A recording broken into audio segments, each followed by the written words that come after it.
좋아요, 구독. 네, 그럼 이어서 시장에 관한 이야기 나눠보도록 하겠습니다. 새벽이었죠. FOMC 의사로 결과가 발표가 됐는데요. 이에 대해서 또 자세하게 분석해보는 시간 가져볼게요. 해영마스님 어떻게 보셨을까요? 네, 오늘 간단하게 좀 정리를 하자면 네, 굉장히 좋다.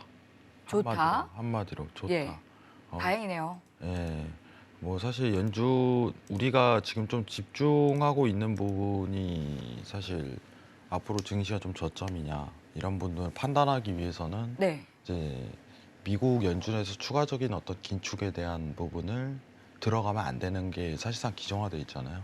그렇죠. 지금 시장에 좀 내포돼 있는 상황이 이제 5.25%까지 좀 반영돼 있다 보니까 최종 금리 앞으로 이 기준치에 대한 추가 스텝이 없으면은 사실 시장에 대해서는 저점이 나오는 거죠, 상황이.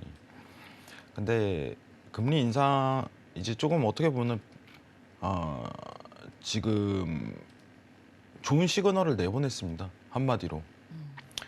FOMC 회의록이라는 거는 사실 이제 FOMC 회의 때 나눴던 내용을 2주 뒤에 공개하는 건데, 그 2주 전에 FOMC 회의를 했었는데 그 회의에 대한 내용이 대체적으로 어떤 식으로 나왔냐 이런 부분이에요.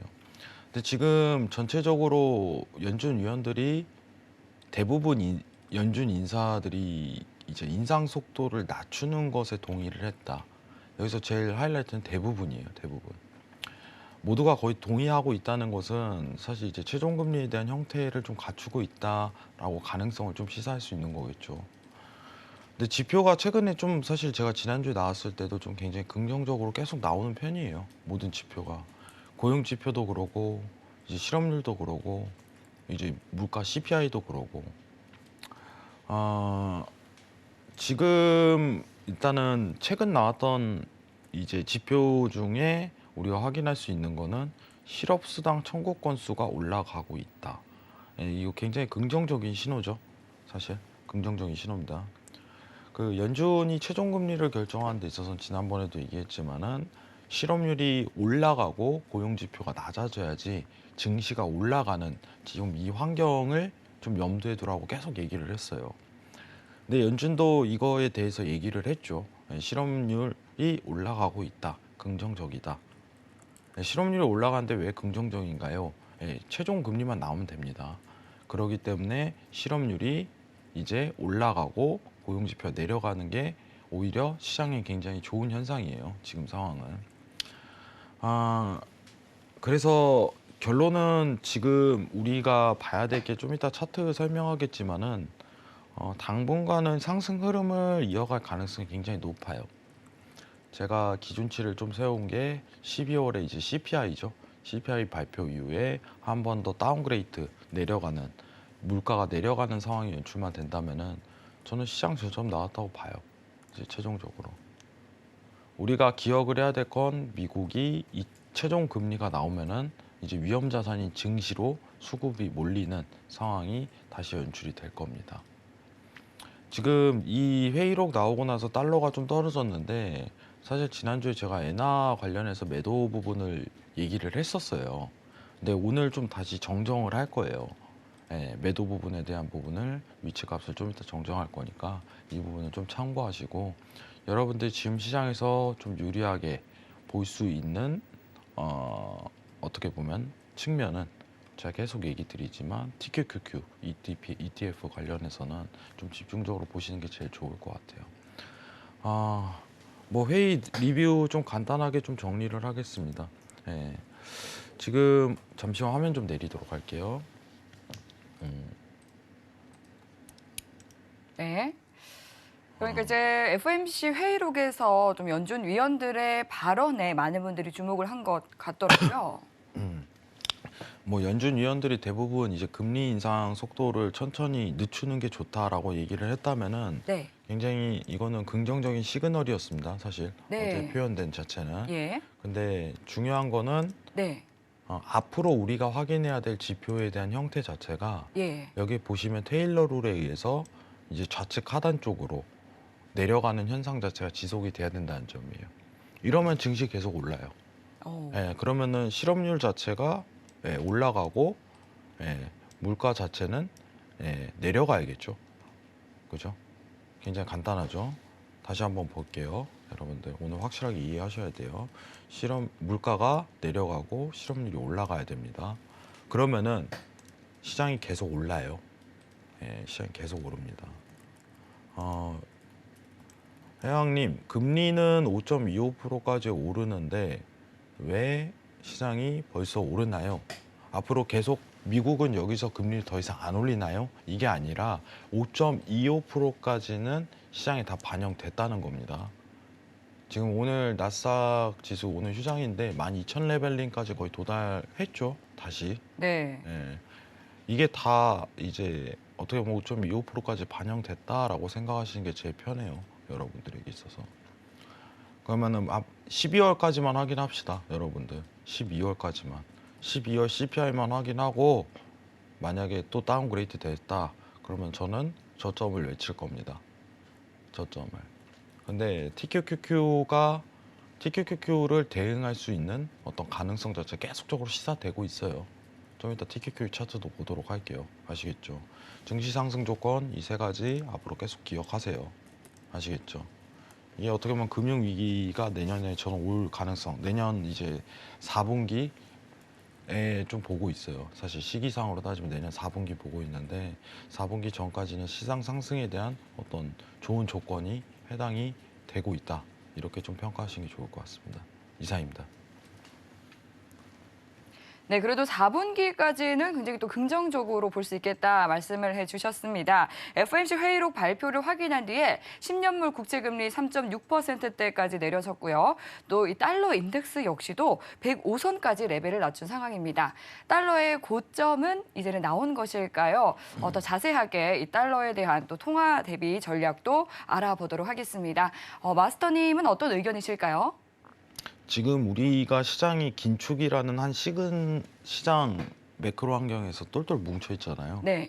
보통은 이제 정상적인 시장에서는 달러에 대한 움직임 변동으로 증시가 영향이 굉장히 제한적이에요. 예. 근데 지금은 금리라는 어떤 미국의 스탯에 의해서 이제 어떤 방향성 자체 한 시황으로 전체 방향성이 똑같이 움직이거든요. 예. 그러면은 달러 고점, 증시 저점 이 가능성 시사가 되는 거죠.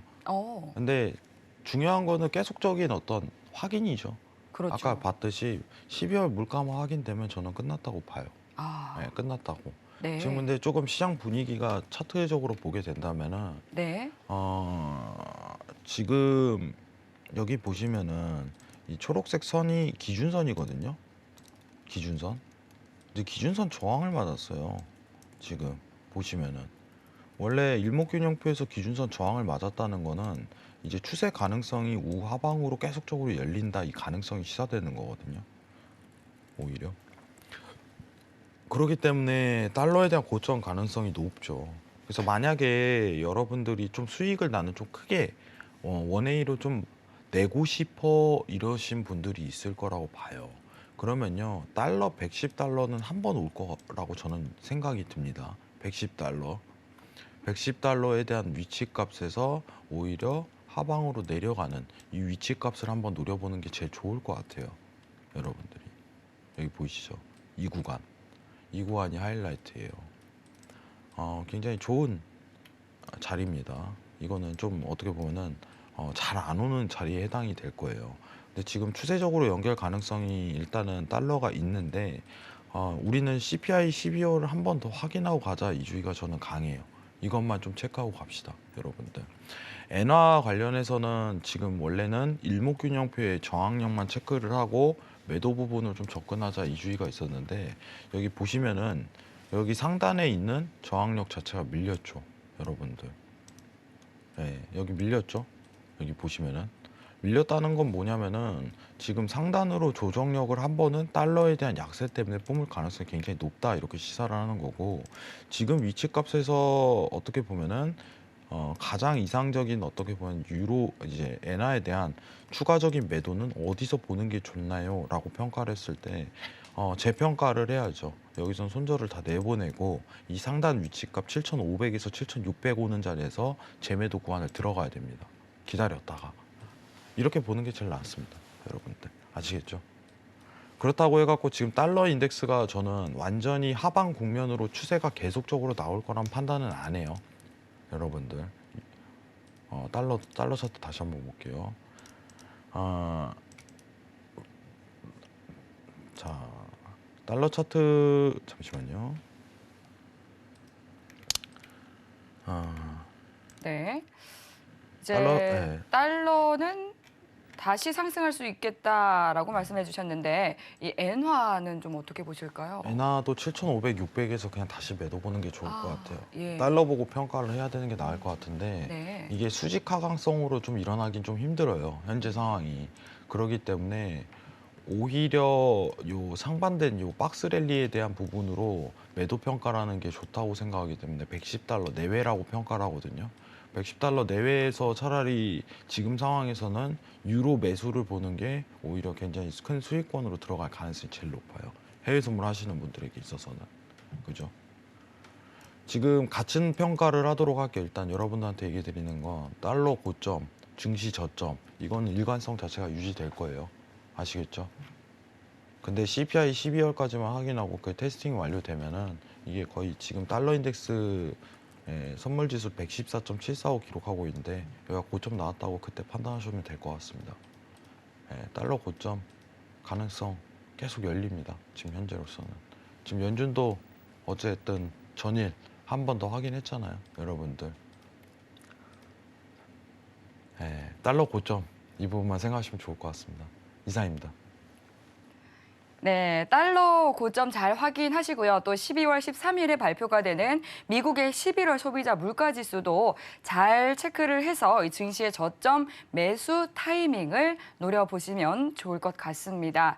그럼 이어서 좀 증시, 시장에 대한 이야기를 계속해서 나눠보도록 하겠습니다. 사실 지금 월드컵이 경기가 진행이 되고 있는 가운데서도 이 신세계 리턴즈를 함께 해주신 시청자분들을 위해서 좀 남다른 이 투자 팁을 챙겨드리면 좋을 것 같은데요.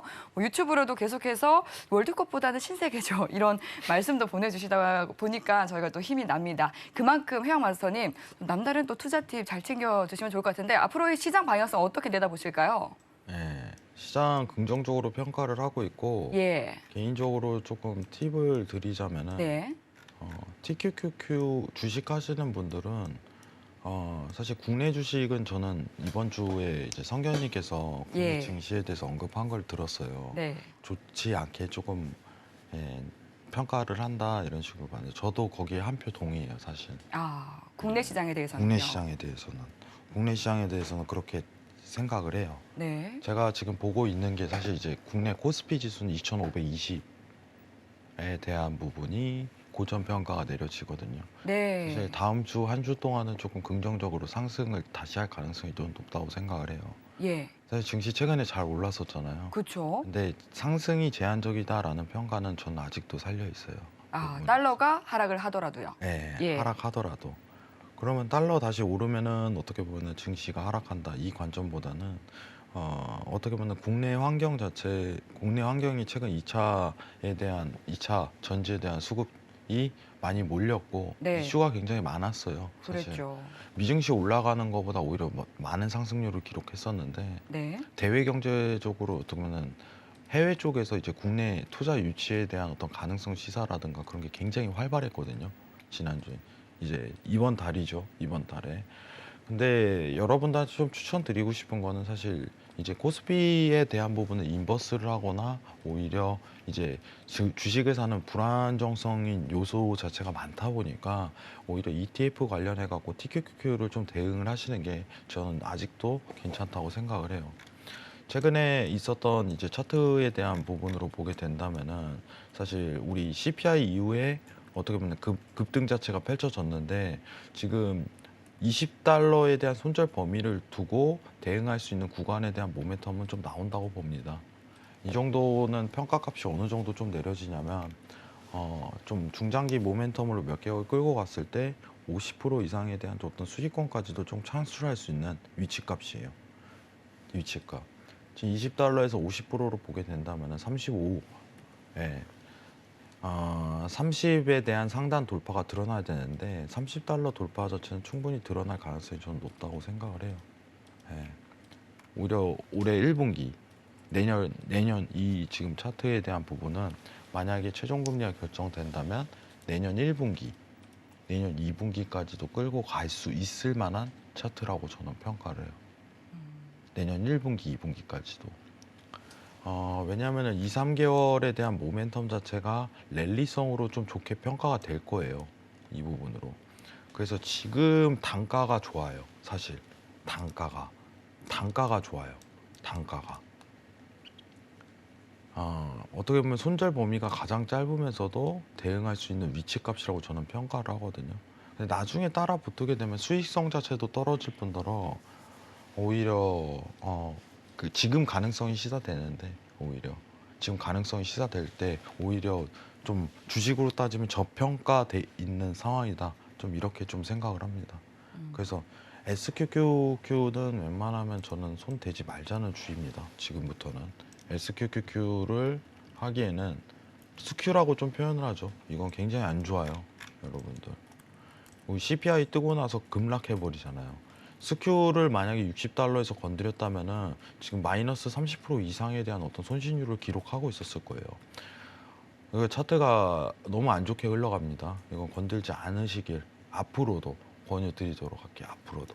아시겠죠? 스큐는 최소화하자.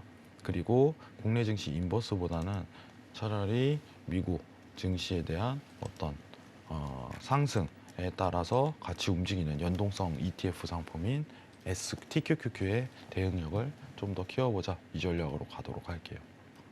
지금 나쁘지 않습니다. 진입자리. 내년 1분기, 2분기까지도 끌고 갈 수 있을 만한 차트고 시황이에요. 연결 가능성이 굉장히 높다고 평가드리도록 할게요. 이상입니다. 네, 시장에 대해서 진단을 해주셨습니다. 국내 증시 그리고 또 이 미증시에 대해서 좀 다르게 봐주신 것 같은데요. 계속해서 또 이 세계 증시에 대한 좀 아래 공포에 대한 이야기가 많이 나오고 있습니다. 2023년 전 세계 초인플레이치 따라서 2차 대전 이후에는 최대의 금융 위기가 올 수도 있다라는 말까지 나오고 있는데요. 이 부분에 대해서는 좀 어떤 생각이세요? 네, 금융 위기 맞습니다. 올 거라고 생각을 하시는군요. 올 거라고 생각을 해요. 사실 지금 경제 상황도 그렇게 좋은 편은 아니에요. 예. 냉정하게 얘기를 하자면은. 지금 우리가 주식 관련해 갖고는 최종 금리만 보기 때문에 네. 상승이다 얘기를 하는 거지. 실제 일단 실무 경제죠. 실무 경제에 대한 네, 상황 경기를 자체. 보게 된다면 경기만 따지면 그렇게 좋은 흐름은 아니에요. 그렇죠. 금리가 너무 높죠. 네. 근데 이거 이제 우리가 봐야 되는 게 제가 보고 있는 평가는 금융 위기는 온다는 주의고 네. 근데 이제 이거 지금 주식 대폭락에 대한 부분 자체는 아직 기간이 굉장히 많이 남아 있어요. 예. 네, 저는 한 1년 가까이 남아 있다고 봐요. 아직 그것까지 기다리려면. 근데 항상 똑같은 모멘텀이 뭐냐면은 대폭락 전에는요 시장 계속 상승해요. 예. 네, 지금 그 상황이라고 봐요. 그 상황이 앞으로 전개될 가능성이 있다라고 저는 평가를 하는 거죠. 국내 증시 말고요. 네, 미국 주식 기준입니다, 여러분들. 그러니까 글로벌 시장을 봤을 네, 때 글로벌 시장 기준이에요. 근데 만약에 여러분들도 2008년 리먼 사태라든가 우리 이제 어떻게 보면은 닷컴 상황이라든가 금융 위기가 초래를 했을 때 굉장한 쓴맛을 많이 보시는 분들이 많으실 거라고 생각을 해요. 네. 쓴맛을 피해 가야죠. 피해 그럼요. 가야죠. 네. 저희 피해 가야 되는데 내년 이거는 2, 3분기를 좀 지나야지 그 가능성이 굉장히 시사된다는 점.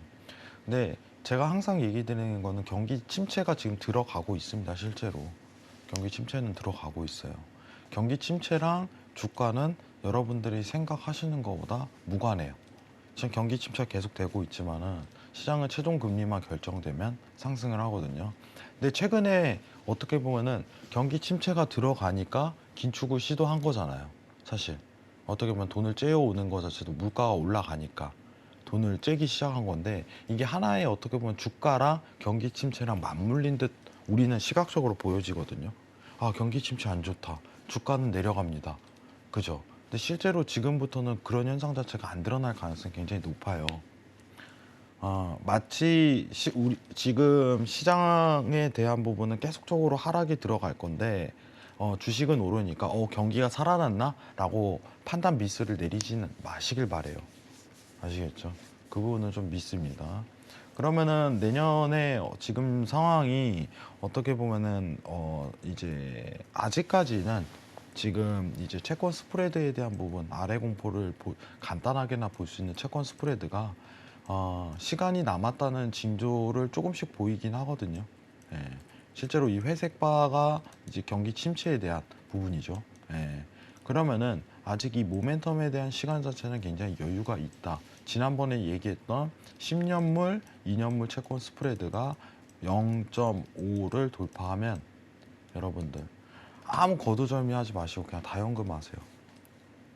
모든 걸. 아시겠죠? 주식 그냥 올청산이에요. 여러분 이때는요. 과거에 만약에 대폭락이 오면요. 살아나는 주식이 없어요. 오르는 주식이 없습니다. 무섭네요. 만약에 코스피 200이면 200개가 내려가요. 예. 그냥 올 파란색이에요. 아예. 예. 그렇기 때문에 그냥 이때는 올 현금화예요. 그냥 가지고 있으면 안 돼요. 예. 남들보다 근데 먼저 대처를 해야겠죠. 네. 예. 0.5 그러면은 어떻게 보면은 이때 시장에 대한 대폭락의 부분이 징조가 나면은 못해도 3개월에서 6개월은 살아나지 못해요 주식장이. 그렇군요. 그러면 연준에서 또 다른 조치를 하겠죠. 예. 예. 지금 제가 좀 일단 가능성입니다. 굉장히 주관적이라는 말을 먼저 여러분들한테 드리도록 할게요. 네. 굉장히 주관적입니다. 예. 지금 한국은행에서 CBDC에 대한 테스팅을 2차까지 좀 완료를 했거든요. 예. 한국은행이 CBDC를 한다는 부분은 미국에 대한 어떤 궤도, 앞으로 노선을 따라갈 가능성을 미리 준비하겠다는 태도예요. 네. 예. 뭐 한다고 한국은행이 CBDC를 준비를 하겠어요. 네. 이제 지폐에 대한 어떤 화폐에 대한 의미가 제가 오늘 지갑을 안 가져왔는데 예. 이 종이에 대한 의미 자체가 굉장히 없어질 가능성이 높다는 걸 평가하는 거예요. 음. 실제로 제가 중국에 과거에 놀러를 갔을 때 네. 중국은 그냥 해버리면 그만이잖아요. 그렇죠. 중국은 그냥 어떻게 보면 공산주의다 보니까 그냥 국가에서 이렇게 할 거야 하면 끝이거든요. 네, 좀 근데 따라야 되죠. 재밌는 게 제가 이 중국에서 오락실을 이렇게 가고 있었어요. 네. 오락실. 중국의 오락실요. 네, 중국의 오락실. 네. 인형 뽑기 하는 이 오락실 있잖아요. 예. 그 가는데요. 우리는 보통 이제 지폐를 이렇게 넣잖아요. 그죠. 이게 그 친구들은 이렇게 핸드폰을 갖다 대더라고요. 맞습니다. 중국은 전부 다 핸드폰으로 결제를 한다더라고요. 근데 오락기 1,000원짜리 넣고 뽑는 것도 핸드폰 갖다 대고 결제를 해요. 예. 네. 음. 근데 어떻게 보면은 이런 CBDC에 대한 부분 자체를 할 수밖에 없는 조건은 네. 제가 보고 있는 기준은 예. 지금 많은 CBDC에 대한 이론 자체가 있지만은 결국에는 어떻게 보면 미국에 대한 부채를 상쇄시키는 역할이거든요. 지금 미국 부채가 경단이잖아요. 왜냐하면 채권 발행이라든가 국채 발행을 그만큼 했는데 앞으로 달러를 못 찍어내잖아요, 더 이상. 왜냐하면 지금 이번에 아시다시피 연준에서 경단위로 찍어냈어요. 팬데믹 때. 근데 어떻게 더 찍어내요? 이걸 살리겠다고. 만약에 또 제로 금리를 또 내리고 또 뭐 하면 그러면 그때 딱 나올 게 뭐예요? CBDC예요. 네. CBDC. 그러면은 CBDC 관련 종목이라든가 어떤 그거는 굉장히 유망한 종목이 될 가능성이 전 높다고 판단을 해요. 결국은 나중에 여러분들 정확하게 딱 판단하시기 바랍니다. 연준이 CBDC 카드 꺼냈다. 그럼 CBDC 관련주를 중장기적으로 계속 끌고 가야 돼, 그냥. 아시겠죠? 진짜 이게 수익이 낼 수 있는 종목입니다, 완전히. 연준이 제시 카드를 하면이에요. 근데 연준은 왜 제시를 하냐? 앞으로 달러를 못 찍어낼 거니까. 못 찍어내니까. 그게 제일 큰 거예요. 그럼 못 찍어내면서도 어떻게 보면은 화폐에 대한 단위 변화를 시켜서 어떻게 보면은 이제 유동성 장을 다시 일으키겠죠. 예, 유동성 장을. 그때 주식을 다시 하시면 돼요. 현금화를 다 하시고. 그 수치 자체는 0.5라고 저는 평가를 다시 드리겠습니다. 어떤 0.5냐? 10년물, 2년물 채권 스프레드가 0.5 도달하면은 그냥 올 현금화 하세요. 나중에 진짜 늦어요, 여러분들. 이때는 종목 버티기도 하면 안 돼요. 종목 버티기 하면 큰일 납니다. 이번에 우리가 코스피가 3,400선에서 계속 내려왔잖아요. 종목 버티기 하신 분들 다 혼났죠. 예, 버티기 하신 분들 다 혼난 거예요, 냉정하게. 버티면 안 되는데, 긴축을 한다고 얘기를 했는데, 미국에서, 그리고 한국은행에서, 페드에서. 근데도 버티기를 하는 거죠. 왜냐? 다시 살아날 줄 알고. 근데 못 살아나요. 예, 앞으로도 그럴 거예요. 못 살아나죠? 지금 여러분들 1년 동안 시장 하락한 거에 대해서 어떻게 하면 살아났습니까? 기대를 하지 마세요. 예, 현금할 때는 다 현금하고 다시 저평가 들어갔을 때 그때 다시 매집하면 돼요. 그게 제일 편합니다, 여러분들. 어려울 게 없어요. 아시겠죠? 근데 지금은 그 기간 자체가 1년 정도는 좀 남아있다. 이렇게 평가를 드릴 수 있을 것 같아요. 그때까지는 이제 최종금리 결정되면 시장 상승에 대한 장세로 변동 가능성이 높다. 이렇게 평가 드리도록 하겠습니다. 이상입니다. 좋아요, 구독!